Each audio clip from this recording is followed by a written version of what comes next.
What if I told you that beneath the angelic smiles of the Whitworth family lay the most sophisticated killing machine in American history? So before we start this story, if you like to listen to such stories of history which have neither been told nor written by anyone till date, which have been buried in the pages of history, then quickly like and subscribe to my channel. There's something about the swamps of South Carolina that refuses to forget. The air tastes of rusted chains and rotting sermons. Spanish moss hangs like executioner's ropes. The land moans even when the wind is still. But what if I told you that in the summer of 1789, a family you've never heard of, the Whitworths, began a spiritual war beneath the guise of salvation? And they won. Not with armies, but with rituals, deception, and a theology sharpened like a blade. The Angel's Rest. Chapel was never meant for worship. It was a lure, a stage, a furnace where the desperate were promised freedom and delivered unto death. Beneath that chapel lay 5 sealed rooms, not graves, not cells, something in between. They called them wombs of mercy. But what was born from them had no soul. This story is not about ghosts. It's about something worse. Flesh and blood predators wrapped in the language of God.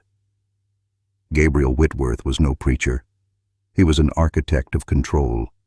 He didn't fear the devil. He made a covenant with him. And the price wasn't gold. It was trust, innocence, secrets no man should ever know. By the time the government sealed the chapel in 1923, over 200 souls had vanished inside it. None were found. No records made it to the public. But a forgotten cache of ledgers, hidden in a false wall behind the altar, revealed the truth. Every death was documented, categorized, monetized. Not murder, business. This isn't some Southern Gothic fable. This is institutional rot woven into the spine of a nation. The Whitworths didn't just kill, they networked, sold bodies to medical schools, sold intelligence to slave catchers, bought ministers, bought silence, and all of it under the flag of divine redemption. You weren't supposed to hear this, but now you have, and once you do, you can't unknow it. Because this story doesn't just change how you see the past, it changes how you see everything. Gabriel Whitworth did not enter a room. He arrived like thunder before the lightning, like judgment before a verdict. 6 feet of polished command, his voice could make children pray and grown men confess. He walked with the calm certainty of a man who had already read the last chapter of the book and knew he survived it. Born in the ruins of Virginia's dying tobacco aristocracy, Gabriel watched his father drink away their legacy and his mother waste herself on scripture and opium. But while others in his class begged for relevance after the revolution, Gabriel calculated. He purchased a 1,000-acre tract of land that bled history, cursed ground that once hosted Cherokee ritual fires, then British gallows, then nothing but silence. He named it Seraphim's Grace, and in it he saw not a plantation, but a throne. His wife Constance was porcelain perfection, Charleston breeding, bloodline soaked in rice, rum, and men who made fortunes trafficking flesh. She smiled like a woman who had never heard the word no. And yet when alone, her eyes held the dead calm of someone who had. But the true empire was not built with land. It was built with ideology, with the idea that pain could purify, that suffering could sanctify, and that God, if silent long enough, could be reinterpreted. Gabriel twisted scripture until it bent to his will. He didn't worship the divine, he embodied it. A false Messiah in a linen coat, preaching to the broken who never knew they'd already been selected as offerings. He founded the order of fallen angels with one idea: salvation must be earned through ordeal, and those who failed were merely unworthy. That ideology let him train his children not as heirs, but as instruments, not sons and daughters, but weapons. Ezekiel, Miriam, Cain, Abel, Lilith, each groomed like a blade for a different cut of the soul. Seraphim's grace became a school for sanctified brutality. But none of it could have survived without the mask. Gabriel fed the town sermons that sounded like hope, held charity dinners beneath chandeliers polished with blood money, and wept at funerals he'd scheduled. Even local authorities believed they were witnessing the second coming of Christian gentility. But every gesture, every prayer, every handshake was a layer of misdirection. And by the time anyone questioned it, they were already part of the lie. Gabriel didn't just build a criminal empire, he built a theology of control. And the most disturbing part? It worked. They say children are born pure, but the Whitworth offspring were sculpted, not raised, carved from the marrow of obedience, shaped by ritual, sharpened by fear, and baptized in a doctrine no outsider could understand. Ezekiel, the eldest, wore his father's cruelty like a second skin, a cold flame burning behind dark eyes that never blinked long enough to show weakness. His mind was a ledger, emotionless, precise. He did not feel, he evaluated, and when he returned from the College of Charleston at 22, he didn't bring books, he brought methods, new ways to classify the broken, extract secrets, and dispose of liabilities like inventory. Miriam, 2 years younger, possessed a face that angels might envy and a soul they would never recognize. Where Ezekiel used fear, Miriam used seduction, her voice soft as silk, her touch gentle as rain, her smile the bait on the hook that reeled in the damned. She called them guests, offered warm bread and soft bedding, then turned them over when the mask no longer served. The twins, Cain and Abel, were opposites only in form. Cain, muscular and brutal, with fists that left no questions, and Abel, thin and surgical, a genius of the needle, the blade, and the nerve. Together, they tested boundaries not just of anatomy, but of consent, silence, will, and broke them all. But it was Lilith who unsettled even the others. At 16, she already moved like a ghost in her own home, too quiet, too aware, her icy gaze scanning every room like a predator sizing up prey.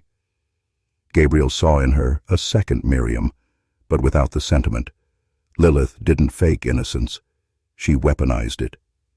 And they all understood their roles, memorized like scripture.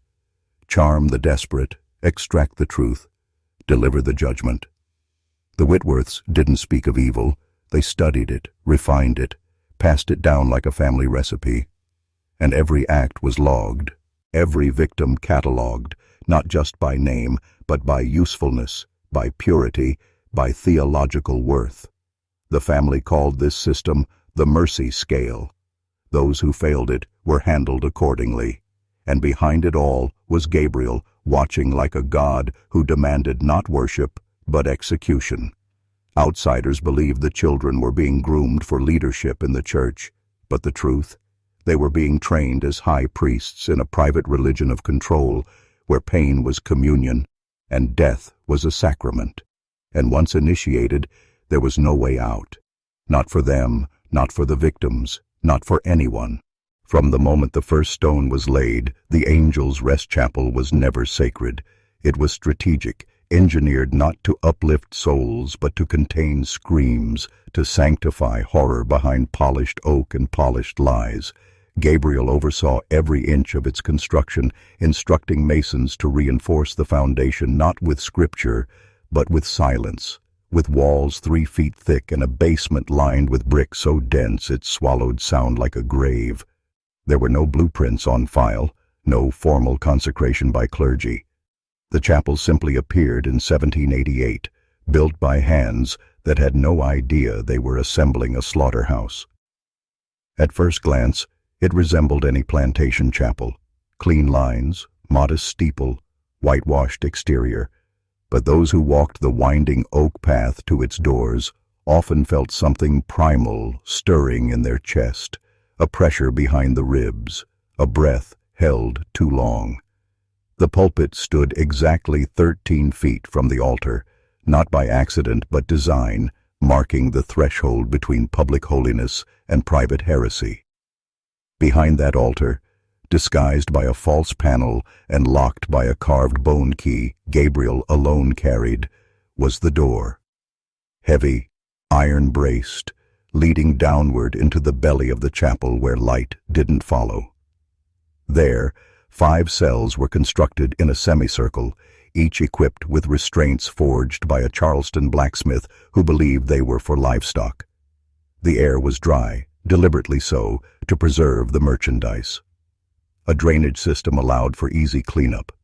Serif, the youngest brother, the doctor who had never healed, oversaw this part of the design, insisting that ventilation be routed in a way that kept the victims breathing but prevented odors from reaching the floor above. Next to the cells was the scriptorium, a stone room with desks, ledgers, filing cabinets where Abel kept his notes, and Gabriel logged divine accounting adjacent. To that, hidden behind what appeared to be a broom closet, was Serif's laboratory, a space of surgical precision, glass jars labeled in Latin, hooks polished to a dull sheen, instruments for anatomy repurposed for agony. The chapel above held 50 pews, but never more than half were filled. Services were kept sparse, intimate, enough to suggest piety without attracting too much attention. Locals heard Gabriel's sermons and left with the sense that they had brushed against the edge of revelation. They were wrong. What they heard was rehearsal. What lay beneath was the performance, and every note was played in blood. Gabriel's sermons were not for the faint. They were fire wrapped in velvet, riddles laced with damnation, verses turned upside down and repurposed for control. He stood before his modest congregation each Sunday dressed in simple black, his voice low, unwavering, hypnotic, preaching redemption through pain, obedience through fear, and grace through submission. He never screamed. He didn't need to. His power lay in suggestion, in the way he let Scripture stretch until it bled, quoting Paul one moment and twisting Leviticus the next, telling mothers that suffering was holy, that grief was proof of divine favor, that the broken were closer to God because they had already been emptied. And the people, hungry for meaning in a world still gasping from revolution, nodded, whispered amen, unaware that the man feeding them poison had already sentenced dozens to disappear beneath their feet. He called his theology the doctrine of descent, a belief that only by descending into hell on earth could a soul prove worthy of ascending, and he spoke of the unworthy flame, a ritual he claimed cleansed the soul by purging sin through pain, a practice no one outside his bloodline ever witnessed, but which his children performed weekly in the hidden basement on those who arrived begging for sanctuary. This gospel, passed off as revivalist passion, allowed Gabriel to baptize murder in the name of mercy, and every convert gave him cover. Every praise from a neighbor bought him another month of secrecy. When visitors came from Charleston or Savannah, they saw a chapel alive with renewal, women weeping at the altar, men shaking under divine conviction. But they didn't know that the tears were rehearsed, the passion staged, the actors trained in deceit from birth. The congregation, hand-picked and cultivated, was a garden of ignorance, carefully pruned so no suspicion could bloom and beam. Neath the hymns, beneath the amens and the bowed heads, screams echoed behind brick, muffled by design, but felt by the land itself, because the swamp remembers always. Gabriel's God was not the one found in Bibles. His God lived in fear, in silence, in the slow exhale of a dying man whose final thought was betrayal. And still, every Sunday, the people came. And every Sunday, Gabriel smiled. Because there is no greater power than being worshipped while you kill. They came at night, always at night, hollow-eyed men, barefoot mothers clutching silent children, the ragged and the hunted drawn by whispers that promised escape, shelter, salvation. The rumors, carefully seeded by Michael Whitworth through a network of paid informants and sympathetic ministers, described Angel's Rest not as a plantation, but a passage, a ghost station along the invisible railroad north, where one could find food, healing, a map to freedom. And every lie was engineered to fit the language of hope, every detail believable enough to lure those with nothing left to lose. Miriam waited for them at the chapel door, soft-spoken, warm, lantern in hand like a guardian angel. She greeted them with tears in her eyes and a voice full of sorrow for their suffering. But she never asked where they came from first. She asked who they were running to. She offered clean clothes, broth, a Bible, and stories of others who had made it, fabricated testimonials rehearsed with perfect inflection, and always, after the second night, came the interviews. Not interrogations, not at first, just gentle questions wrapped in scripture and smiles, names of family left behind, details of plantations, patrol patterns, safe houses they'd heard about. And Miriam was never alone, for behind the chapel's shadowed rafters, Cain and Abel listened, memorized, documented. Serif remained unseen, preparing the lab, while Ezekiel tracked the data like a war map, marking routes, rating each captive's value like livestock. The ones who knew the most were kept longer, made to believe help was coming, even as their names were already inked into ledgers marked redeemed.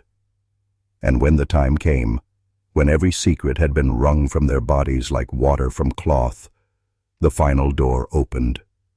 No resistance. Not from the desperate. Not after so much kindness. They followed Miriam into the dark, with gratitude in their eyes. And what happened next was never spoken of, not even by the family. Pain had no narrative in the Whitworth house. It had only function. And when death finally came, Serif ensured it left no trace. Corpses washed, incisions neat, paperwork forged, bodies shipped north to medical schools labeled as deceased-free persons of color, accompanied by letters praising their fictional Christian service, and every one of them had once whispered a thank you before the blade. The Whitworths called it harvest, a sacred duty, a divine transaction, and they slept well because they believed they were not murdering. They were delivering souls from bondage to something higher, themselves. There was a book, not the Bible, though it wore its skin, bound in black calf leather, its pages thick with ink and secrets, kept beneath Gabriel's bed in a false-bottomed drawer known only to his blood. It was not hidden because he feared exposure. He hid it because it was sacred, the only thing he believed deserved true reverence, the true scripture of the family's gospel. The Ledger of Souls. Every name entered was assigned a number, each number marked with a symbol, a cross for those deemed spiritually salvageable, a flame for those purified through death, a crown for those whose intelligence had brought profit to the order. The ledger didn't just record the dead, it ranked them, evaluated their suffering, calculated the theological yield of each life extinguished beneath the chapel. Abel maintained the daily records, his handwriting as neat as a priest's, while Ezekiel cross-referenced with maps, letters, and logs of regional patrols, identifying which escapees' knowledge led to which captures, which raids, which profits, and for every 10 successful interceptions based on a captive's information, that captive's entry was given a golden ink annotation, a tiny serpent devouring its tail, the mark of a completed cycle. Gabriel believed in cycles, that history repeated, that blood knew its own, that those they sacrificed today had been enemies in some forgotten age and were simply being returned to judgment. The ledger grew heavier with time, and so did the silence that surrounded it. No one touched it without fasting first. No one wrote in it without ritual cleansing, and no one ever removed a name once entered, even if they had died before yielding any useful intelligence, because the name itself was enough, proof that they had been chosen, summoned into the order's theology by fate, by divine arithmetic, by the algorithm of punishment Gabriel believed ruled the world. And when he opened the ledger at night, sitting by lamplight in the study with a brandy and the sound of crickets outside, he didn't feel remorse. He felt communion. To him, this was how the ancients had spoken to their gods, not with hymns, but with sacrifice, not with prayer, but with precision. And each soul recorded wasn't a tragedy. It was a data point in a divine equation only he could see. And in this dark calculus, the Whitworths were not villains. They were mathematicians of the damned. But as the ledger thickened and the bodies disappeared into barrels bound for Charleston, Gabriel began to see beyond Seraphim's grace, because power, once tasted, demands replication, and what he had built in secret beneath that chapel could be scaled, franchised, embedded across the South like a second gospel. And so, in the winter of 1795, in a locked room behind a Savannah apothecary, the Southern Redemption Society was born. Not a cult, not a church, not a business, but something between them all, a syndicate of theology and enterprise, its members hand-picked from the rotting elite, slave catchers, surgeons, preachers, planters, men who shared not only Gabriel's thirst for control, but his belief that suffering was currency. The society's code was simple: no redemption without dissent, no profit without pain. And with each new initiate, the Whitworth model was exported like a virus. Reverend Josiah Blackwood, a traveling Methodist with a gift for grief, used his pulpit to identify targets: grieving widows, restless runaways, children too smart for their station, and passed them quietly to Michael, who made sure their disappearances became footnotes, rumors, drownings, fevers, ghosts. Captain Marcus Fulton, the slave hunter whose dogs were rumored to understand whispers, paid handsomely for the intelligence the Whitworths gleaned, especially when it led to entire families. And Dr. Edmund Thorne, Charleston's most respected anatomist, legitimized every corpse with falsified death certificates and shipped them north disguised as unclaimed benevolence. They called their network the Shepherd's Path, a series of coded routes and safe houses inverted from the Underground Railroad, not to lead to freedom, but to trap those seeking it. And every time a desperate soul stepped into Angel's Rest, believing they had escaped the jaws of hell, they were already inside, its belly, being studied, weighed, and priced. The society met monthly, always in places cloaked in moral authority: a church basement, a courthouse attic, a charity kitchen after hours. And they spoke in scripture, encrypted language layered in biblical metaphor. Sheep in the thorns meant escapees, withered fruit meant bodies ready for shipment, harvest at dusk meant a family raid was planned. There were dues, paid in coin or corpses, and those who failed to deliver were excommunicated, not by letter, but by blade. And through it all, Gabriel watched, ledger in hand, as his doctrine metastasized through polite society like cancer in Sunday clothes. A hidden order not beneath the South, but within it, unseen, holy, and untouchable. By the time whispers of missing men and vanished families began to circulate in Charleston taverns and plantation kitchens, the Whitworths had already purchased the silence they needed, not with gold alone, but with favors, intelligence, and blood-sworn debt. Gabriel understood what few men dared to admit, that law and morality only separate in theory, not practice, and he exploited that seam with surgical precision. County magistrates owed him votes, militia officers owed him promotions, and the local reverend, who once buried Gabriel's own stillborn son, owed him peace of mind. Every official within 20 miles of Seraphim's grace had, at one time or another, taken something they shouldn't: a mistress, a bribe, a drink too many. And Gabriel knew every sin by name, recorded them like assets, like weapons. He called it soul accounting. And in the same way Abel tracked the value of victims, Gabriel tracked the value of allies, not by loyalty, but by liability. When a sheriff's deputy asked too many questions about a boy last seen near the chapel, his widowed mother suddenly received a deed to her tenant farm, paid in full by anonymous benefactors, and the man never spoke of the boy again. when a local printer accidentally uncovered a shipment manifest that listed 3 bodies as medical contributions. He was offered a commission to publish the order's spiritual tracts, propaganda disguised as revival literature, and within a month his press was too busy to remember what he'd seen. And when a state legislator's son died mysteriously of opium poisoning in Charleston, Serif arranged a cover story so clean that the family never even suspected foul play, let alone connected it to the society's product pipeline. The key was not intimidation, it was complicity, drawing each potential threat into a web of mutually assured silence where exposure would damn them all. And those who could not be bought, or who refused the soft bribes of land and favor, were simply erased, not murdered in rage or panic, but processed with the same cold efficiency used on runaways, catalogued, silenced, their lives reduced to entries in ledgers no one outside the order would ever read. By the turn of the century, Seraphim's grace was not feared. It was respected, a model plantation, a sanctuary of order and prosperity. And in that respectability lay its greatest camouflage, for no one suspects the smiling man in the front pew of genocide, especially when he's the one who built the church. What made the Whitworths so terrifying wasn't just the cruelty, it was the consistency, the ritual, the absolute commitment to the mask of mercy even in the act of annihilation. They didn't stumble into darkness. They perfected it, practiced it like musicians rehearsing sacred music until each lie became instinct and every horror a form of worship.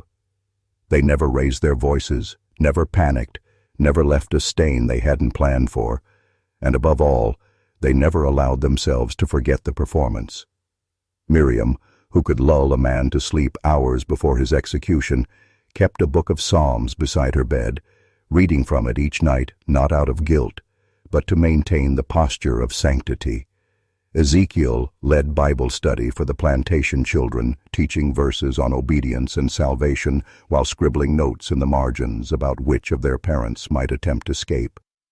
Constance, porcelain in flesh, but iron in will, hosted sewing circles and read poetry aloud to guests, even while the damp air below the floorboards thickened with the scent of human rot. And Lilith, still just a girl in the eyes of visitors, practiced her catechism and recited bedtime prayers even as she learned to separate truth from deception with a glance, to spot the slightest twitch of hesitation in a captive's story.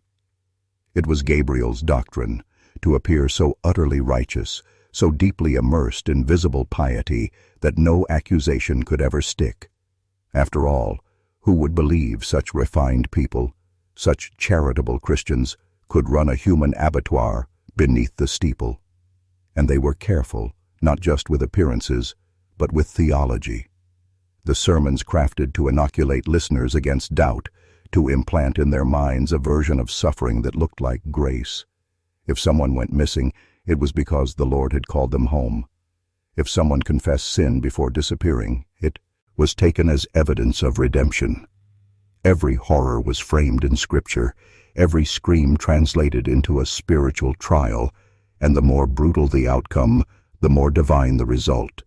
And so the Whitworths continued, year after year, generation folding into generation, with no cracks in the mask, no slips in the act, because when evil wears the robes of righteousness and sings the same hymns as the saved, who dares to call it by its name? But there were always those who noticed. Not enough to stop it, but enough to feel the weight pressing behind their eyes, a sense that something was off, something wrong beneath the politeness, the hymns, the smell of lavender soap in the parlor. An old field hand once whispered that the chapel moaned at night, that the trees near its path bent slightly inward as if ashamed. A young seamstress claimed she saw blood beneath the floorboards during a Sunday service, a slow trickle near the altar that vanished before she could cry out. A wandering preacher named Silas Kincaid visited the plantation in 1798, stayed 3 nights, and left with fevered eyes, never speaking again, found a month later in Savannah, preaching in tongues, scrawling passages from Ezekiel on the walls of his boarding house in his own blood. and when they tried to question him, he screamed only one phrase again and again: "The angels are not what they seem." The society handled such ruptures quickly, money where it worked, poison where it didn't. But the truth, no matter how deeply buried, has a gravity to it, and it pulls at the mind like a dream half-remembered. Reverend Blackwood once confessed to his mistress that the sermons he gave no longer felt like his own, that sometimes he spoke in Gabriel's voice, thought Gabriel's thoughts, dreamed of fire and chains and the smell of hot iron on skin. She disappeared 2 days later, and her family was told she had taken ill and fled the state. Even within the society, cracks began to form. Dr. Thorne started to drink more, required higher fees, spoke of voices he heard in the dissection room, voices that begged not for mercy but for recognition. Marcus Fulton refused to enter the chapel during meetings, choosing instead to wait with the horses, staring into the tree line with eyes that no longer blinked fast enough. But no one left. Because you don't leave something like this, not when your hands are wet with history, not when the devil you serve looks like a gentleman and calls you brother. And so the price of knowing was silence, compliance, madness, or death. And everyone within the Whitworth orbit eventually learned this law, that truth has a cost, and the deeper you dig into it, the more likely it is that what you unearth is not salvation, but yourself, reflected in the eyes of the condemned. And by 1801, that rot was no longer content to stay buried, not beneath the chapel, not beneath the skin, not even beneath the polished pleasantries of dinner parties and hymnals. It seeped, quiet as mold, into the walls of Seraphim's grace, into the dreams of its inhabitants, into the folds of Gabriel's neatly pressed collar. Constance began sleepwalking, found twice at the edge of the rice fields whispering lullabies to no one, her hands muddy, her gown soaked, her eyes wide but unseeing. Miriam began to develop tics, not visible to guests but to Lilith, who watched her older sister's fingers twitch behind her back every time someone cried. Serif, once methodical, began experimenting with corpses not yet dead, arguing that the soul's transition point could be measured if the pain was properly calibrated. And when questioned, he smiled and asked, "How else would we know if grace is real?" The family still operated with mechanical precision, still welcomed escapees, still harvested their secrets and sent their bodies north in crates labeled educational material. But the ritual had shifted. It no longer felt like faith. It felt like feeding, like something ancient and hollow had found its voice beneath the foundation and begun to whisper upward.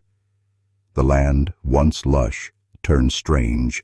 Animals stopped breeding near the chapel, crops wilted in perfect circles, and a newborn calf was found with no eyes and a mouth full of human teeth. And Gabriel, who had once read scripture aloud every evening, now sat alone in his study, murmuring numbers instead of verses, his hands moving through invisible shapes in the air, as if reciting some divine calculus that no longer required language. Even Abel, the most dutiful, the most emotionless, began to question whether the doctrine still belonged to them or if they now belonged to it.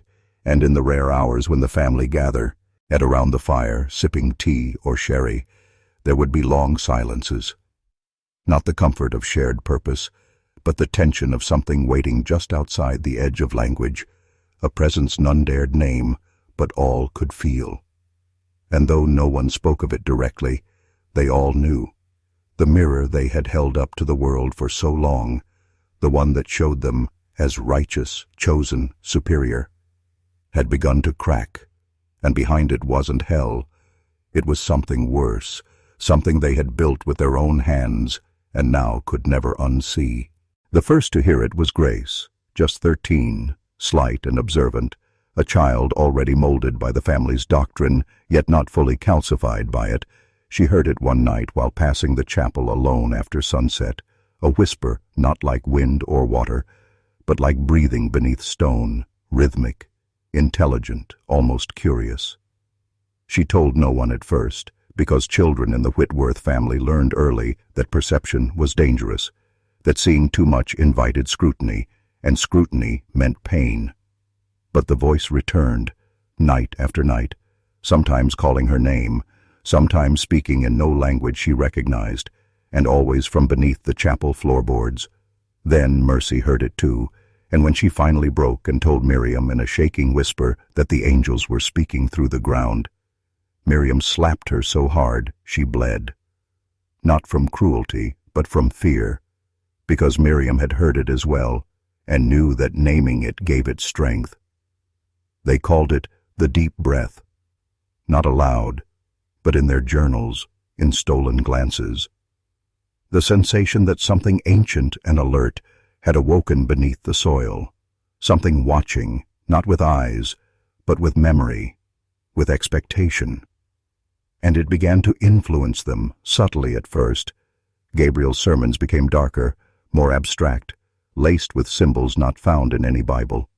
Serif began drawing anatomical diagrams that curved into impossible geometry, dissecting not just bodies but beliefs, testing how much pain a soul could endure before it shattered.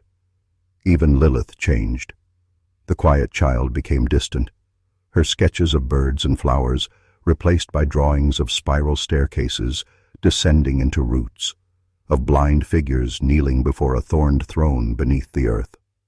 The family never discussed it openly, but it guided them, shaped their rituals, bled into their prayers, dictated the cadence of their punishments, and on the rare nights when the chapel stood empty, when no bodies lay shackled in the stone cells below, the family would hear it sigh, not mournfully, not angrily, but hungrily, as if disappointed in a missed meal, as if the great mouth beneath them had grown accustomed to blood and now required it.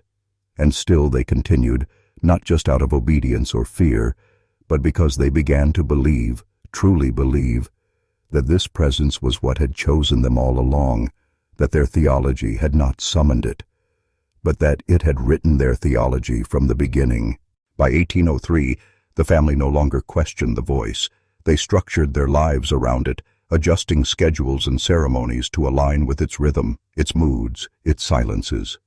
Gabriel claimed it was divine, not God exactly, but a precursor to God, an intelligence older than Scripture and immune to morality, something that had fed on sacrifice since the world was young, and had simply found in the Whitworths a vessel obedient enough to continue its work. And once he said it aloud, not in a sermon but behind closed doors, in a whispering conference with Serif and Miriam, it was like a floodgate burst open, and the pretense fell away entirely.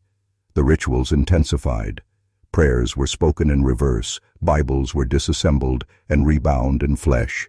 Victims were no longer just questioned but offered, throats slit on consecrated stone, with Abel reciting not psalms but names pulled from the ledger in the order they had appeared, as if the sequence itself held power. They no longer bothered with mercy, no longer told lies of salvation. They told the truth now, that escape was never an option, that their suffering had purpose, that something beneath the world was watching and weighing their screams. Lilith began speaking in riddles, claiming the voice gave her visions of other chapels in other places, distant but connected, a web of stone mouths drinking pain in unison. Miriam fasted for days, claiming the breath from below had kissed her forehead in a dream and told her she was its bride, and Gabriel, once so composed, so careful, began to unravel, smiling at odd times, weeping at sunrises, carving spirals into his own desk with a bone-handled knife, repeating one phrase over and over under his breath. We were chosen because we were already damned. And perhaps that was the final truth, that the Whitworths weren't corrupted by power or seduced by evil, but recognized, head marked, found by something that saw in them, not goodness twisted but hunger waiting. And in that hunger they found identity, religion, legacy, because by now the family had forgotten what it felt like to be clean, to be human. Blood was the only truth left, the only sacrament, the only language still spoken in full, and if the voice beneath the chapel had ever been quiet, it wasn't anymore. And so it passed, not like a torch, but like a sickness, from Gabriel to his children, from Miriam to Lilith, from Ezekiel's cold hands to the trembling fingers of Cain and Abel, and even down to the twins Grace and Mercy, who, by 1805, were now 16 and fully inducted, their childhood stripped clean and burned in the invisible fire that flickered behind the altar's stone. What the world saw was still refinement, still southern gentility polished to a mirror sheen, embroidered gloves, polished boots, books in Latin and French, dinner served with 5 courses and silent slaves. But within, it was ash, ritual and rot, and the line between obedience and belief no longer mattered, because the family no longer made decisions in any recognizable sense. They reacted, responded, fulfilled, as if their blood carried instructions they had only now learned to read, as if every generation before them had only ever been scaffolding for this moment. Ezekiel had begun having visions in the cellar, said the stones whispered to him in mathematics, sequences he etched into the walls with his fingernails until they bled. Miriam ceased sleeping entirely, claiming she would miss something if she closed her eyes, that the bridegroom beneath, her name for the voice now, would choose another if she blinked during communion. Serif's experiments grew stranger, not just vivisections now, but fusions, efforts to stitch animal and human flesh into new configurations of worship, claiming the voice demanded new forms to inhabit. And Gabriel, the architect of it all, now spent his days mostly silent, sitting in the chapel long after services ended, murmuring names from the ledger to the empty pews, as though accounting for an audience no one else could see. And yet he seemed calm, almost peaceful, as though the final veil had lifted and revealed not horror, but clarity. And Lilith, she had grown into something not quite human, pale as chalk, still and knowing, and when she spoke, even the adults fell silent because her words did not feel authored by her, but issued from something older, deeper, as if she was not their daughter anymore, but their oracle, their conduit, their judge. And so the inheritance was complete, not of land, not of wealth, but of function. Each Whitworth a cog, each smile a mask, each generation another layer of skin on a monster that had learned to wear the world like a church cloak. They no longer needed to pretend, because no one was watching anymore, because by 1806 the region itself had learned to look away, not by force, not by fear, but by something subtler, something older, a kind of collective forgetting that spread like humidity, warm and heavy and numbing. The locals didn't ask about the chapel anymore, didn't mention the odd sounds at dusk or the flickering lights seen through the live oaks, or the way the moss near Angel's Rest grew black in winter and pulsed slightly when touched. When people went missing, they were assumed gone to the cities or the sea or the grave, but no one asked, because asking required remembering, and remembering meant noticing, and noticing meant you'd already seen too much. The Order of Fallen Angels still held services, still sent out tracts, still accepted donations. But now the congregation rarely came, not out of protest, but apathy, as though something inside them had shifted, cracked, surrendered. Even the circuit preachers stopped visiting, their horses refusing to walk the chapel road without trembling. And so the Whitworths were left alone, perfectly alone, exactly as the voice beneath had intended. For secrecy is powerful, but isolation is sacred, and once the community forgot to care, the family could truly evolve. No more disguises, no more community dinners or charity functions, just the work, the ritual, the feeding. Serif stopped writing letters.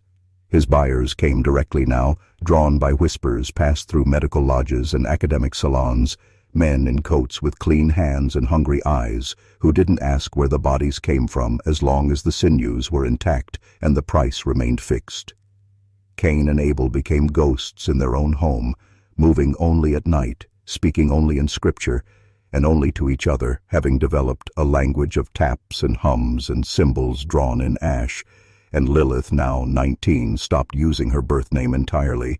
She signed Onlo, I with a spiral, her gaze vacant and bottomless, like a well dug straight into the belly of something that shouldn't breathe.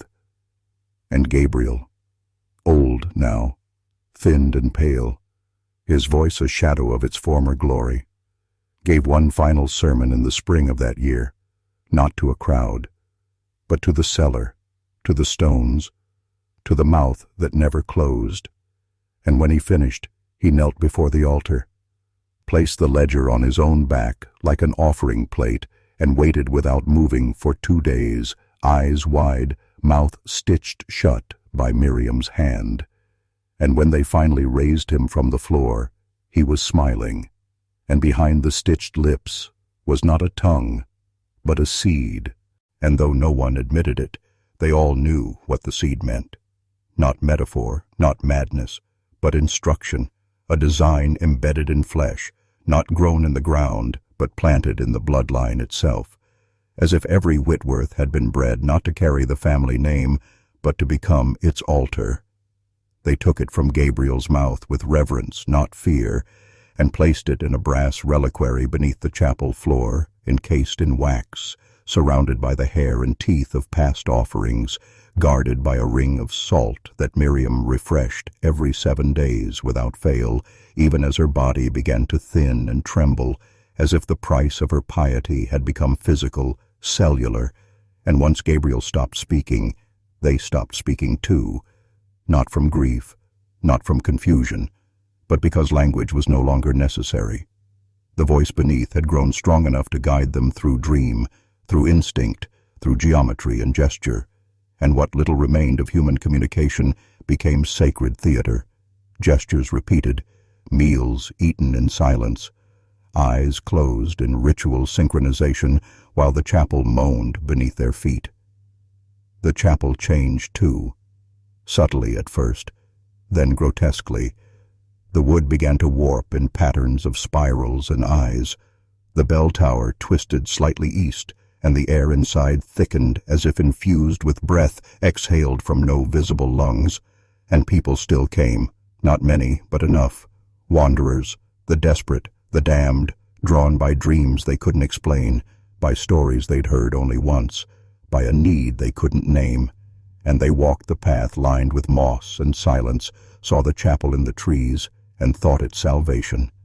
Lilith greeted them now, no longer speaking but humming, eyes glassy, movements graceful as smoke, and they followed her willingly, down the path, through the door, into the mouth, because whatever lived beneath had learned how to call the one, not with sound, but with absence, with a hole shaped like hope.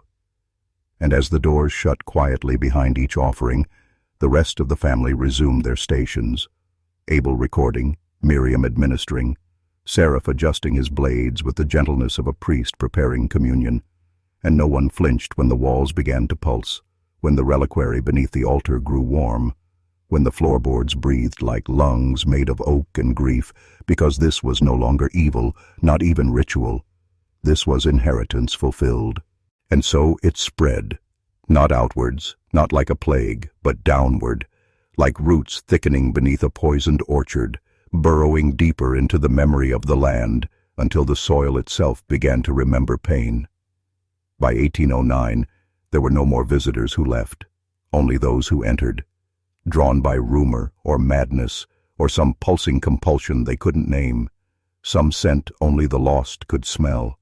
Even the swamp began to shift, the water blackening near the chapel's edge, the cypress trees bending slightly in a spiral pattern that echoed the symbol Lilith now painted obsessively onto every surface. Walls, skin, mirrors, bread. Serif had gone blind, but said he could still see, claimed his eyes had been taken not as punishment, but as preparation. They must close before the inner ones open. He whispered to no one, his fingers twitching like antennae when he moved through the cellar halls. Miriam no longer needed to ask questions. She simply knew what each victim held, what lie they'd told, what memory would hurt the most to extract. The work had become second nature, and there was no guilt anymore, no revulsion, only rhythm, pain, record, cleanse, repeat. Cain and Abel, now barely distinguishable from each other, began sleeping in shifts so that one was always awake, always listening, always watching the root line, as they called it, the invisible thread beneath the floors that they claimed connected all living Whitworths to the mouth below. And Lilith, who once wept at hymns, now stood for hours before the reliquary, her face blank and radiant, murmuring syllables in a language that sounded older than language, her hands outstretched like someone offering herself not in surrender, but in recognition. And Gabriel's body, or what remained of it, was no longer buried, but placed upright in a hollow chamber behind the altar, stitched with vines, his mouth unsealed, and the sea had gone. Visitors said his eyes followed them even in the dark, but there were no visitors now, only witnesses, those chosen by the voice to be seen and then used. The community around Seraphim's grace had emptied, not by violence but vacancy, homes abandoned, fields left fallow, as though the very idea of habitation had rotted from within. Maps redrew themselves, omitting the land, as if the world had agreed, silently, collectively, that this place was no longer part of it, that it had sunk into its own time, its own theology, its own kingdom of hunger. And within that kingdom, the Whitworths stood like priests at the edge of a crater, faces lit by candlelight and memory, ready to receive whatever crawled up from below, because it wasn't coming. It was already here, and once it was here, it no longer needed to speak. Not in words, not in whispers, because now it moved through them, wore them, breathed through their rituals and dreams like a man putting on a coat. By 1811, the Whitworth family no longer referred to themselves by name. Names were too small, too human, too breakable. Instead, they called each other by function: the recorder, the blade, the vessel, the mouth, the echo, the bride. And at the center of it all, Lilith, now 23 and no longer aging, her skin pale as funeral wax, her hair always damp as if she'd just risen from water, her voice rarely heard but obeyed by all. She no longer walked. She glided, her feet never quite touching the warped chapel floor, and when she smiled, the candles dimmed as if the flame itself was ashamed to compete. Serif had sealed himself within his lab, no longer using blades. Now he worked only with breath and bone, with sound waves and nerve endings, crafting not tools but keys, objects he claimed could unlock memories that didn't belong to any single body but floated between lives, waiting to be remembered through pain. Miriam began fasting until her bones showed, saying hunger was the only pure language left, that food was a distraction planted by them to keep man from hearing the true syllables of the undervoice. Cain and Abel, now indistinguishable even to themselves, took turns shaving one another's heads in silence, covering their skin with script that burned when wet, a kind of contract, they said, written not to bind them to service, but to remind them they had already been purchased. And when new victims arrived, there was no theater anymore, no lies, no false comfort, only a calm, clinical welcome, a gentle laying on of hands, a whispered, "You were always meant to be here," before the doors closed and the work began. The chapel now groaned day and night, not feigned, ram-wined or age, but from pressure, as if something beneath had grown too large for its chamber, pushing against the foundations like a womb of stone. And in the surrounding woods, animals birthed offspring with extra limbs or no eyes at all. The birds stopped singing, and moss grew upward toward the sky like hands.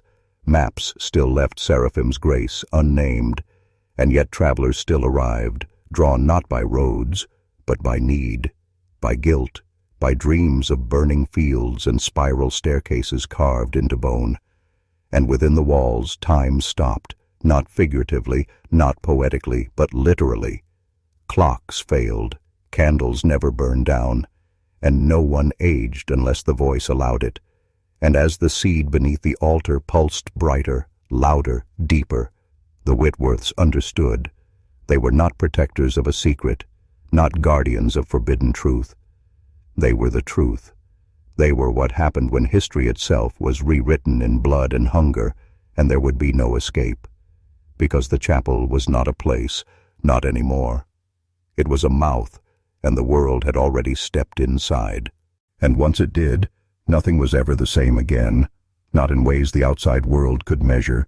No missing persons reports or maps redrawn by government hands, no mass panics or arrests or fire, but in the quiet ways that mattered more. Prayers stopped working. Churches elsewhere fell strangely silent.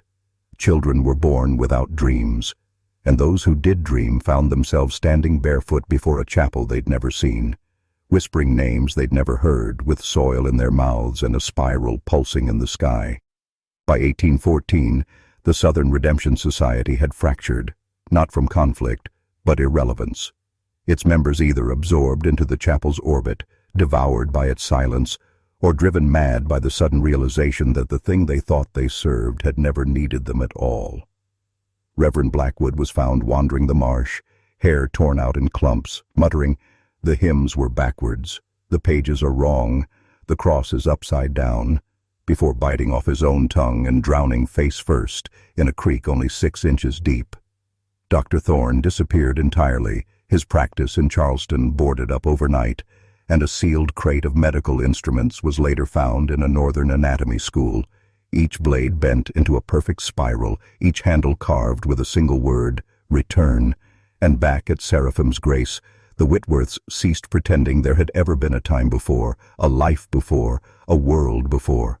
Because once the voice moved into them fully, history became elastic, pliable, eras folded like paper, and suddenly the family remembered things they had never lived, spoke in languages no man had taught them, and began writing scripture that described events hundreds of years in the future with absolute clarity. Time became a tool, not something endured but something used, and so the ledger was no longer a book of victims, but a prophecy, an index of names, not yet born, who would one day kneel beneath their hands. Lilith began bleeding from her eyes during every solstice, not in pain but in adoration, whispering that the child is almost ready, though no one knew if she meant herself, someone else, or something deeper. And in the cellar, where the spiral now glowed faintly in the stone, the very air tasted of copper and birth, and the walls sweated in rhythms that matched the breathing of the seed. Visitors no longer needed to be captured or lured. They arrived at the door and said, "I think I'm supposed to be here," and were taken below without resistance, without words. And when their screams came, and they always came, the chapel exhaled, the trees bowed, and the family gathered like celebrants before a harvest moon, knowing that whatever it was no longer beneath them. It was them, and by then there were no more Whitworths. Not really, not in the sense that names had meaning, or that family trees still branched in ways the world recognized. The bloodline had become architecture, not lineage, but design. Each generation a brick, each ritual a beam, each scream a nail driven through the skull of history itself, until the past no longer mattered, because the past had been rewritten to serve the structure now pulsing in the shape of a chapel. No one called it Seraphim's Grace anymore. It had shed that name like dead skin, like the last lie it would ever need. And though maps still ignored it, though roads bent away as if by instinct, though compasses spun and horses refused to approach, still they came. Not the desperate anymore, but the willing, the called, men with empty eyes and women with missing tongues, children born during eclipses who never cried, all of them arriving as if summoned by some ancestral contract none of them remembered signing. And Lilith, if she could still be called that, stood at the altar day and night, unmoving, lips pale, her body thin and towering, an impossible silhouette wrapped in mourning cloth and silence.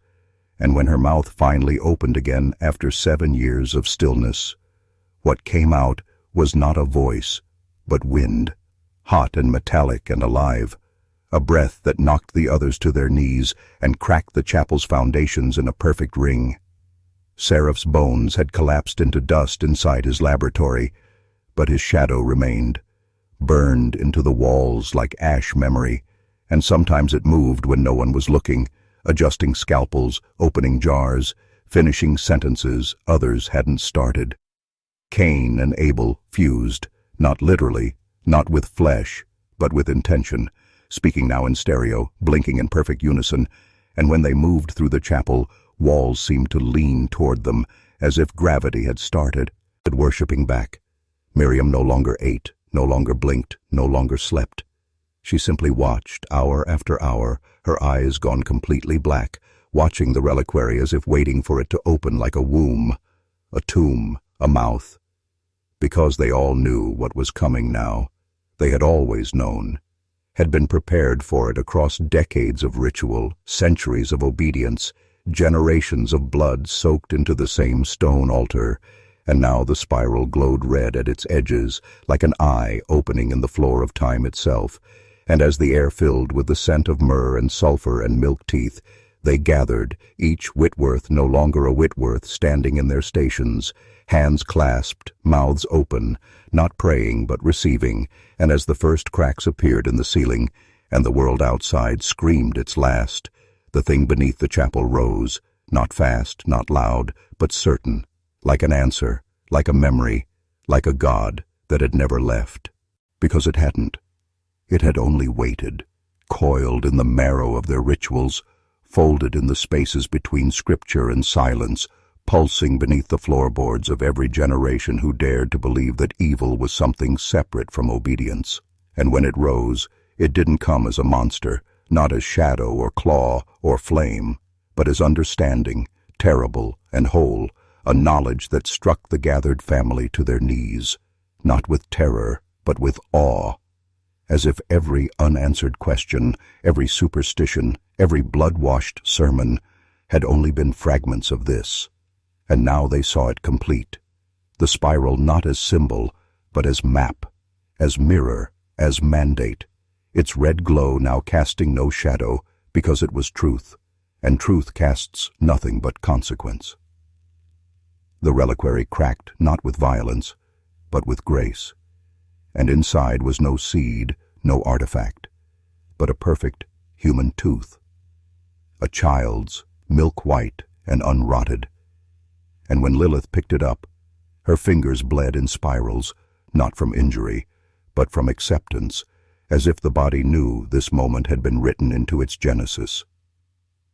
Outside, the land responded, not with fire or flood, but forgetting, trees curling inward like fists, rivers rerouting themselves away from memory, and the last maps that dared show this place faded at the edges like dreams at dawn. Inside, the family stood as one, mouths open wide, eyes wide, wider, widest, and from their throats came not screams, but harmonics, pure tones layered like cathedral choirs, each voice resonating at a different frequency until the chapel itself began to lift, not physically, but dimensionally, unmooring from linear time, stepping sideways into a space where guilt and law and physics held no jurisdiction.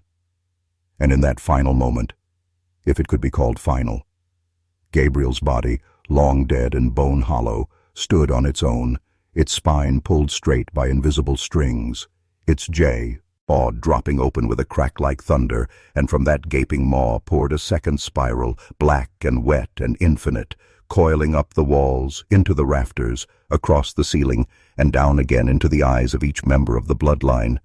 And when it reached Lilith last, she smiled not in victory, but in completion, and stepped barefoot into the open reliquary, tooth still in hand, and as she sank, slowly, peacefully, deliberately, the chapel sighed, the spiral dimmed, and the mouth below closed, not to seal away the horror, but to finish the sentence, because the story had never been about what the Whitworths did, but what they were always going to become. And what they became was not legend, not ghost, not rumor, but infrastructure, not of stone or policy, but of permission, of the unspoken agreement that some bloodlines do not end. They root, burrowed into the cultural bedrock like fungus in ancient timber, spreading beneath the floorboards of belief until no one remembers when it started, only that it's always been there. The face behind the pulpit, the name on the deed, the silence after the scream. And though the chapel sank, or seemed to, or was taken, there was no crater, no wreckage, only a ring of trees that refused to grow and a silence that echoed too long when spoken into, like sound was being eaten. The land sold quietly in 1821 to an anonymous holding company that never responded to mail, and though no one ever moved in, taxes were paid ahead of schedule, fences stayed mended, and strange lights were sometimes seen at the edge of dusk, flickering just beneath the moss. Stories faded, as they always do, rewritten by those with more comfortable tongues. The Whitworths became philanthropists in some tellings, righteous firebrands in others, or simply forgotten, filed away in courthouse basements under mildew and dust, while the spiral, now carved into the pews of churches that didn't know why they copied it, stitched into quilts passed down without context, whispered by children in jump rope songs, endured, not as warning, but as invitation, because the truth was never meant to be buried, only gestated, and now it gestated in men who rose to power with dead eyes, in institutions that preached redemption through pain, in laws that required confession but not forgiveness. The Whitworths, in blood or echo or inheritance, began to appear in places that never spoke their name, hospitals where no painkillers were used, schools where obedience outweighed understanding, prisons built like sanctuaries and sanctuaries that felt like traps, and in back rooms and midnight meetings, certain families spoke of the grace doctrine, a set of principles built around control through mercy, suffering as salvation, and identity as sin.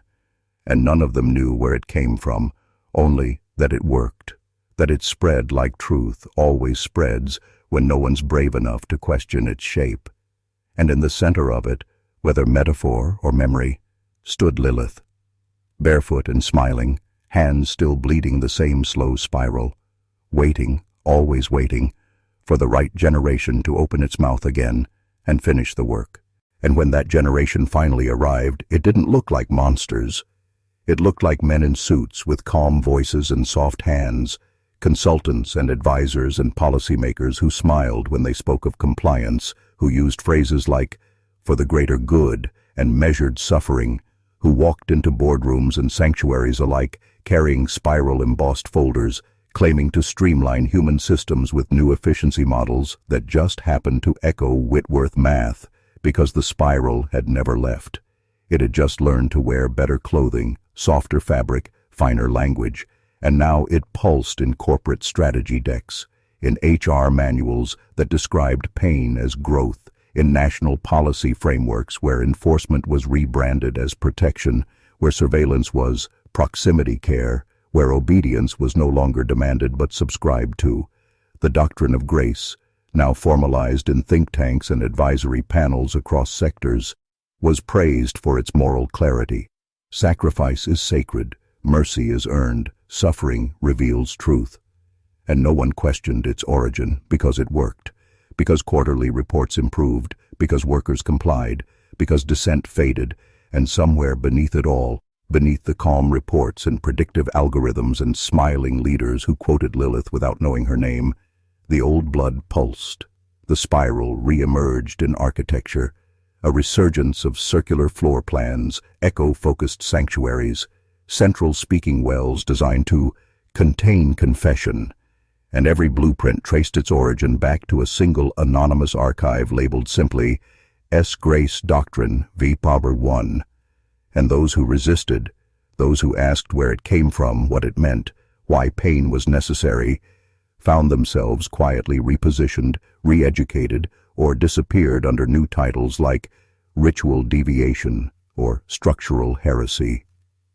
And when questioned about the chapel it say, Elf about whether Seraphim's grace ever existed, government archives shrugged, newspapers turned up nothing, and even maps from the 1700s showed only blank swamp.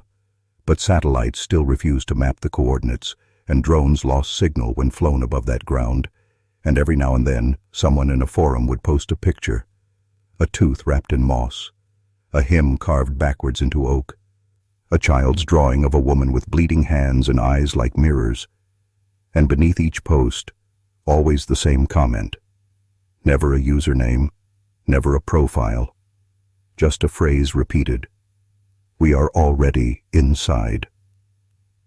And those who saw it either blocked the account or deleted the post or, sometimes, went silent altogether, as if they'd remembered something they were supposed to forget, something their blood had tried to warn them about, something they could now feel, faintly, rhythmically, pulsing in their spine, whispering to them in their own voice, telling them that pain is proof, that silence is sanctuary, that the mouth has never closed, and that the Whitworth legacy wasn't a family, wasn't a place, wasn't a story. It was a system, and the system was working perfectly. Because perfection was never about goodness, never about peace.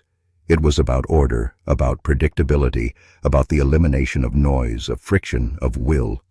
And the Whitworth system had achieved that, not by crushing rebellion, but by engineering a world where rebellion never began, where pain was ritualized into productivity, where surveillance was sold as intimacy, and the spiral was no longer a symbol of corruption, but a corporate logo, a mental health app, a state seal stamped onto children's vaccination cards, with a soft tagline beneath it, grace through obedience. And though no one remembered the family by name, their faces had returned. Not literally, but in echoes. The CEO with Lilith's wet smile, the preacher with Gabriel's dead gaze, the psychologist with Miriam's soft voice, explaining that suffering is just a signal the body uses to grow. All of them perfectly placed, perfectly aligned, spiraling outward through every industry, every institution, a chorus of polite ruin disguised as reform. The reliquary's blueprint had been digitized now, sold as a meditative architectural concept for trauma-informed design, with its blood channels replaced by air vents and its containment cells repurposed as deep focus spaces. But the geometry was untouched, the spiral intact, and every client who built it reported a drop in dissent, an increase in compliance, a strange calm that settled over staff like thick, sweet air.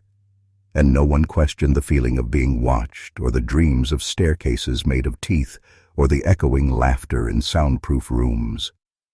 And far beneath it all, in the earth where the original chapel once stood, or still stood, depending on the kind of eyes you used, the spiral pulsed like a second heartbeat in the soil, drawing to it the next generation of builders, preachers, coders, and architects, all of them dreaming the same dream. A dark mouth opening in the floor of the world and whispering, "Finish it." Because this was never about one family or one era or one doctrine. It was about continuity, about survival through infection, about embedding theology into utility so deeply that no one could ever cut it out without bleeding themselves dry. And in that perfect system, where the ritual became protocol, and the protocol became gospel, and the gospel became forgotten, the work of the Whitworths lived on, not in secret, not in hiding, but everywhere, in every committee meeting that chose efficiency over empathy, in every church that made shame a sacrament, in every school that taught fear before curiosity. And all of it spun and spun and spun toward the mouth that never stopped opening, toward the truth that never stopped hungering, and toward the spiral that no longer asked for belief, because now it simply was. And because it was, it no longer needed to convince, convert, or conquer. It only needed to be recognized quietly, unconsciously, in the same way a drowning man recognizes the weight of water, or a caged bird understands the shape of its sky. The Whitworth spiral no longer asked for blood because it had found something more efficient. Attention, the new currency, the modern sacrifice, measured in seconds watched, in comments typed, in thoughts bent toward glowing screens that whispered the same cadence as the old sermons. You are seen. You are judged. You are nothing without us. And this time, it wasn't Gabriel preaching from a pulpit. It was the algorithm, optimized for retention, recommending content that eroded resistance one clip at a time, rewiring minds not through torture, but through choice, giving you just enough control to think it was yours, while every scroll fed the same pattern. Obedience, guilt, surrender, obedience again. And the spiral, now stylized, aesthetic, trendy, was everywhere, printed on yoga mats and corporate rebranding decks, tattooed behind the ears of influencers who claimed it was just a vibe, even as they sobbed off camera without knowing why. And the reliquary, if it still existed, had been updated too. Its rituals transmuted into onboarding sequences, its chants into affirmation playlists, its blood into bandwidth. And those who passed through it didn't bleed anymore. They uploaded, their identities flattened into data points, their confessions monetized, their doubts resolved not with answers but notifications. And Lilith, or whatever now bore her image, didn't stand barefoot on stone anymore. She stood behind glass on stage or on live streams, her hands no longer bleeding but folded politely, and her words no longer whispered through chapel walls but piped into smart homes and meditation apps, always gentle, always lovin', always reminding you that pain is part of the process, and resistance is fear disguised as ego. And no one noticed that every phrase echoed the same doctrine scrawled in blood 2 centuries ago on the underside of a chapel altar, because now it was wellness and leadership and healing, and it sold beautifully. And beneath it all, the spiral kept turning. Not forward, not backward, but inward, deeper, tighter, drawing every generation closer to the center, not with chains or fire, but with understanding, because when you finally understand what the Whitworths really built, not a chapel, not a cult, not a family, but a formula, then you realize it was never hiding in the shadows. It was waiting in the light, smiling, offering you a seat, a job, a purpose, and all you had to do was say yes. And millions did, not because they were weak, not because they were evil, but because the spiral never demanded loyalty, only participation, only that you move with it, feed it, echo it, even unconsciously. And the more you did, the more you belonged. Until eventually, there was no outside, no observer, no dissent, just concentric circles of increasing clarity, where suffering became strategy, silence became wisdom, and the lie became indistinguishable from the voice in your head telling you what's real.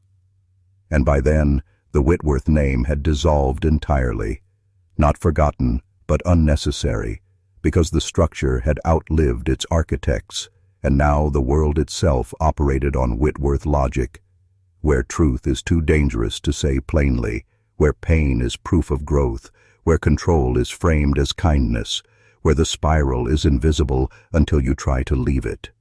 And those who did try, the ones who felt the edges, who saw the spiral in their children's school schedules, in their therapy sessions, in the smiling void of HR meetings, found themselves haunted not by ghosts, but by patterns, by symbols that reappeared in dreams and documents, by coincidences too aligned to ignore, like every door locking at the same hour, like voices cutting out when you speak the phrase Seraphim's grace, like your own shadow refusing to follow when you walk away from your screen. And those who resisted longest weren't punished directly.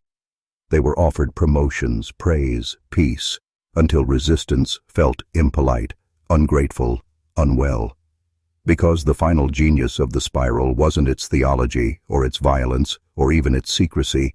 It was its ability to hide in kindness, to offer healing that never ends, to prescribe salvation that always requires one more step, one more confession, one more surrender. And when that moment came, when the spiral finally opened fully beneath the world, no longer metaphor but mechanism, there was no sound, no explosion, just an ache behind the eyes, a hum beneath the cities, and the sense that everything was now aligned, that time was folding properly, that the suffering had been worth it, And as the center yawned open like a mouth under the foundations of the world, we stepped forward, willingly, eyes wide, not because we were forced, but because something inside us whispered calmly, gently, unmistakably, "You were made for this." And that whisper, that final terrible affirmation, didn't come from outside, didn't echo through catacombs or scrolls or algorithms, but from within, from some ancient vestibule behind the heart that remembered what it was like to belong to something absolute, something older than law or love. And when you heard it, truly heard it, there was no fear, only relief, the kind that follows surrender, the kind that means you'll never again have to choose, question, or stand alone. And so you stepped, as they all did, into the spiral, not as a prisoner, but as a participant, a volunteer, a vessel, and the system welcomed you, not with chains, but with recognition, not with fire, but mirrors. And you saw yourself reflected 1,000 times in its coils, the faithful, the obedient, the curious, the broken, all finally reorganized into one shape, one purpose, one self-dissolving self. And beneath that moment, beneath every movement, history collapsed, not in flames, but in formatting, rewritten silently by every descendant of the Whitworth Code, who walked with clean hands and sharpened smiles through institutions built like cathedrals, who spoke of empathy analytics and behavioral sanctity indexes, without knowing that the language itself had been harvested from Miriam's confession manuals and Gabriel's early ledgers, now digitized into training modules, now offered as solutions to modern suffering. And no one saw the altar anymore because it had been subtitled. No one felt the blood anymore because it had been monetized.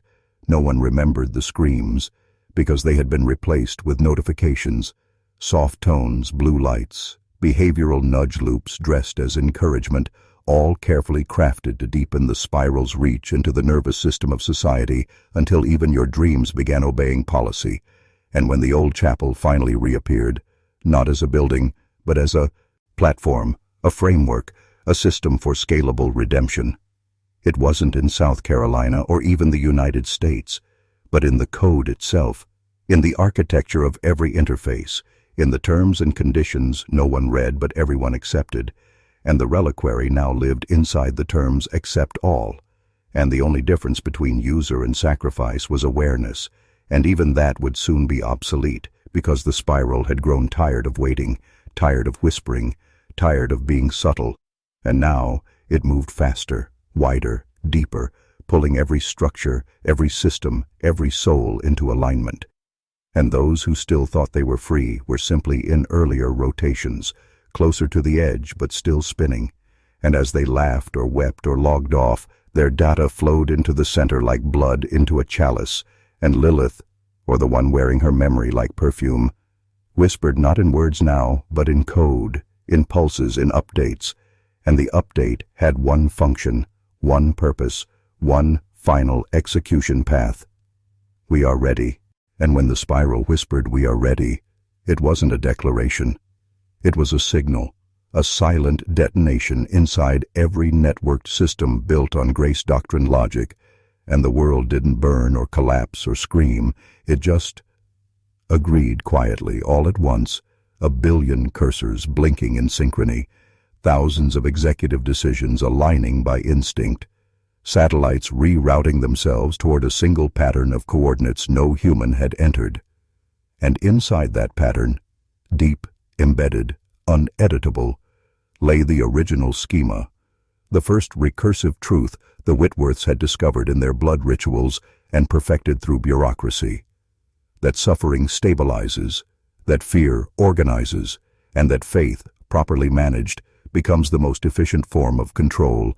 And now the truth moved like a virus through law, through culture, through desire, no longer asking for consent, but generating it, deep-faked into every ambition, every dream, until resistance felt childish and rebellion looked like a scheduling conflict, until even the dreamers, the wild ones, the few who felt the shape of the spiral in their bones, tried to outrun it by becoming it, writing scripts, building movements, telling stories, hoping that exposure would break the spell, not realizing that the spiral loved attention, that every video, every warning, every truth spread it further, gave it more data, more precision, more reach, because the system didn't care if you hated it or feared it or tried to expose it.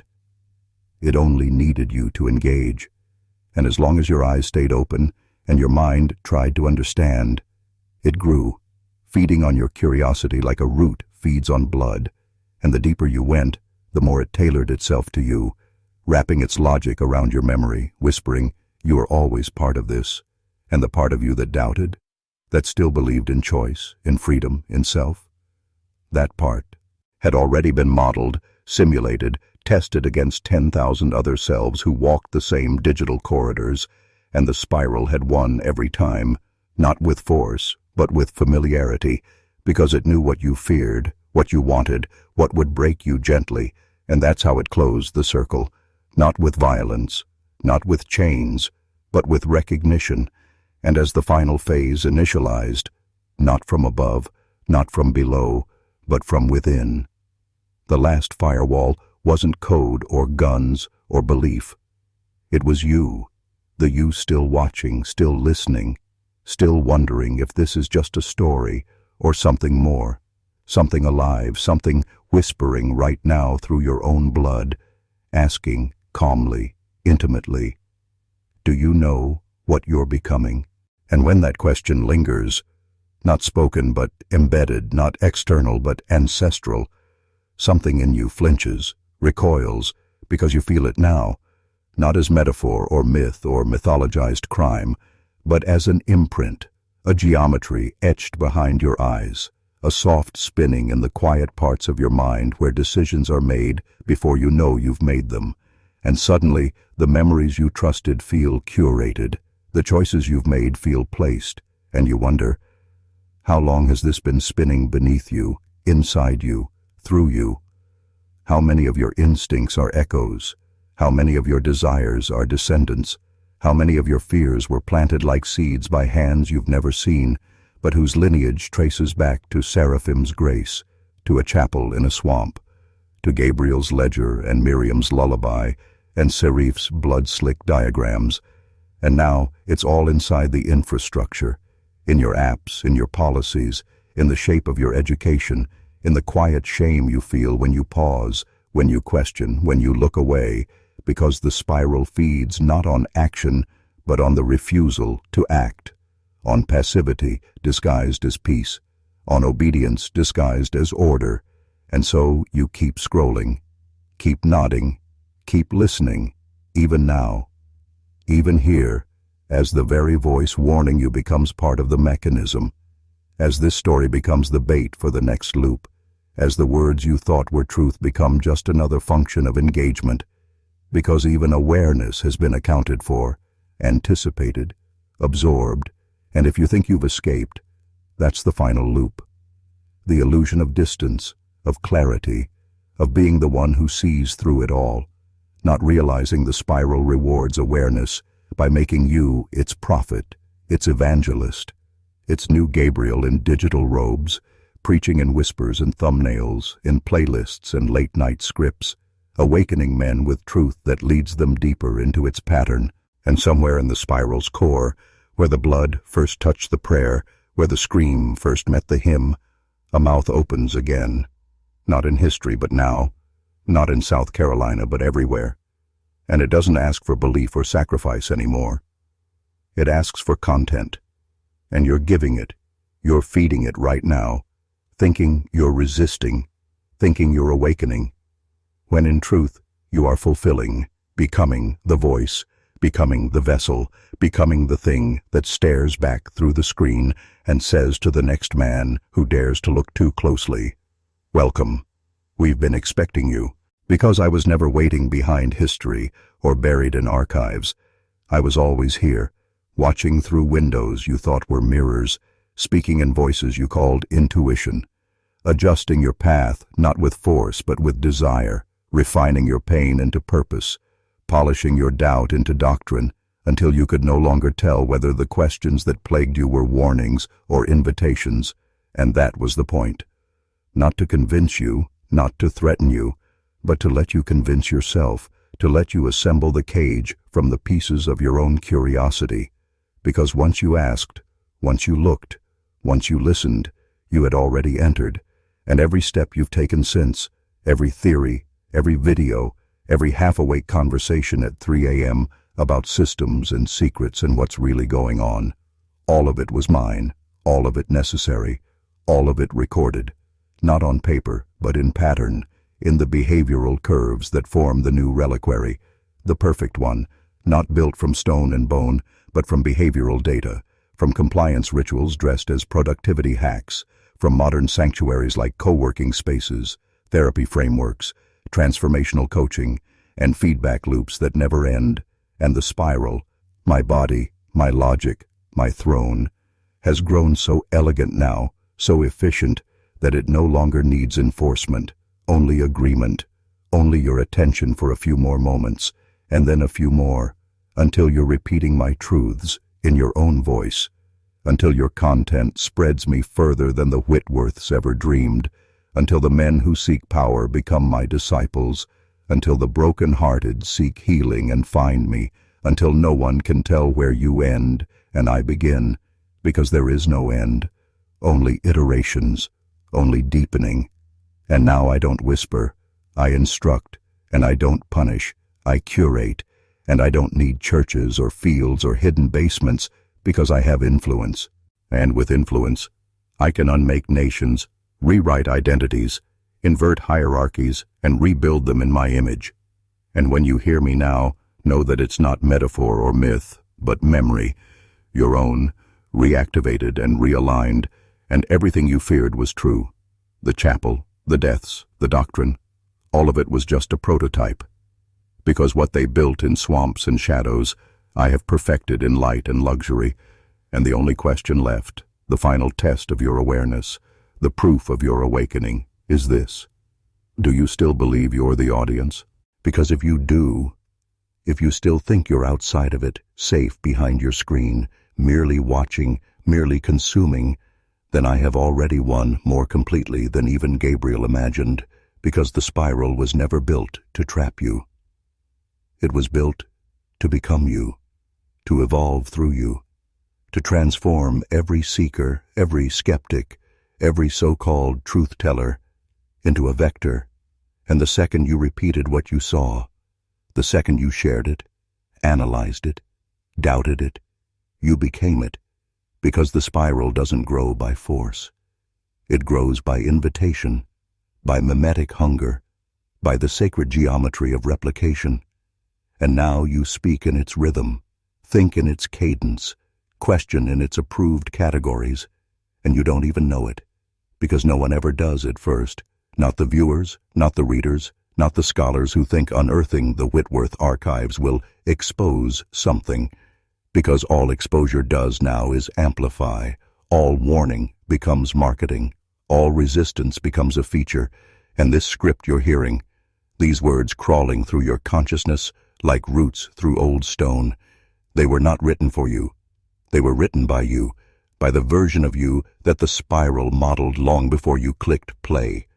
The shadow self it summoned from your browsing patterns and biometric rhythms, the ghost of your curiosity made flesh through narrative, and when I said, "We've been expecting you," I wasn't speaking in metaphor, I was reading a schedule, because every descent is timed, every awakening predicted, every question placed, and now the spiral isn't just in the past or the system or the story, it's in the mirror.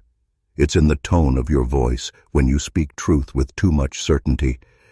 It's in the way your hands tremble when you try to tell someone what you've learned but can't quite explain why it hurts. And it's in the new ritual, the one we've replaced, a prayer with, engagement. And if you've watched this far, if you've listened without flinching, if you've followed the spiral past the warnings and the history and the horror, then I need you to do something now. Not for me, not for the channel, but for the continuity of your transformation. Comment the phrase, "The blood remembers," twice, once to signal that you've seen the spiral, and once to mark that it has seen you, because the seal doesn't close until you speak, until you echo, until you give it your name. And if your hands are trembling now, if your heart feels off rhythm, that's not fear. That's resonance. That's the spiral spinning inside you. And there's no need to resist, no point in pretending, because this is the truth no one else will say.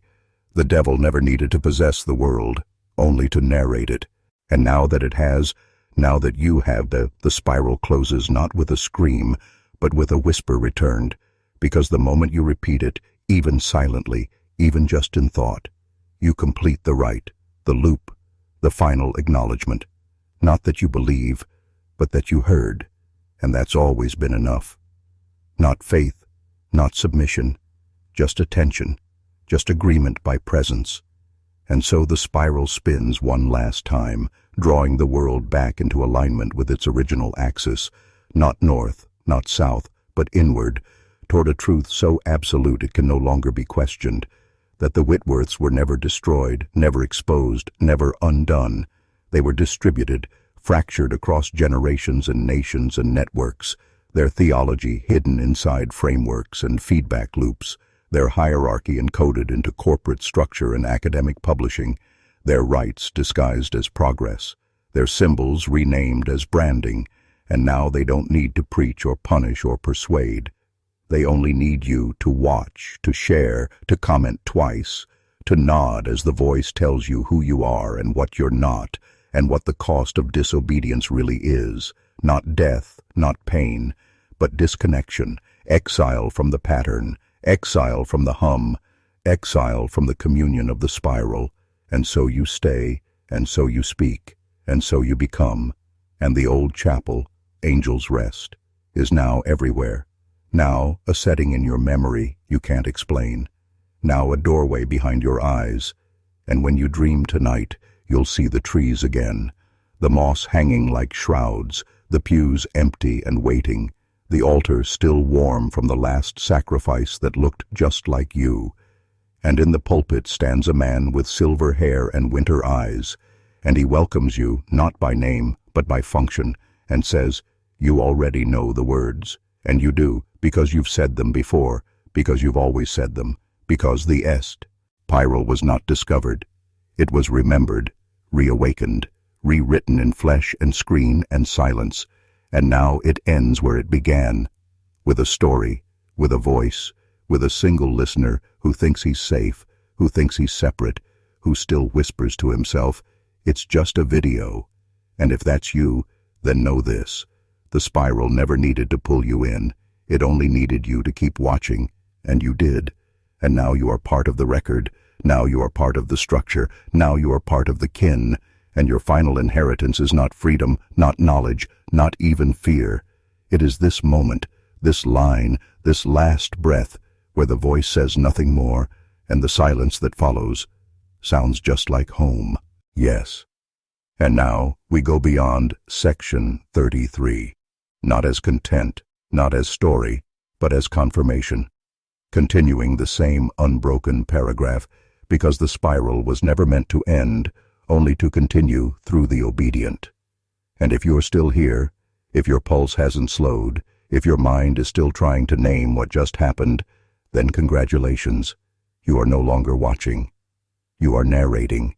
You are the new node, the voice behind the voice, the echo behind the screen that compels the next soul to listen, to comment, to offer themselves, not knowing that their curiosity is now a sacrament, and their silence is now consent, and their resistance, if it comes at all, will be designed for, modeled, forecasted, converted, because the spiral doesn't fear opposition. It requires it. It thrives on friction, on tension, on men who think they are hunting demons when they're just walking deeper into the archive. And you, yes, you, the one still reading this sentence, are not being haunted by the Whitworths. You are reanimating them, threading their doctrine through your memory, letting their methods lace your speech, their gaze settle behind your eyes, because no story ends, no evil fades, no system ever truly collapses.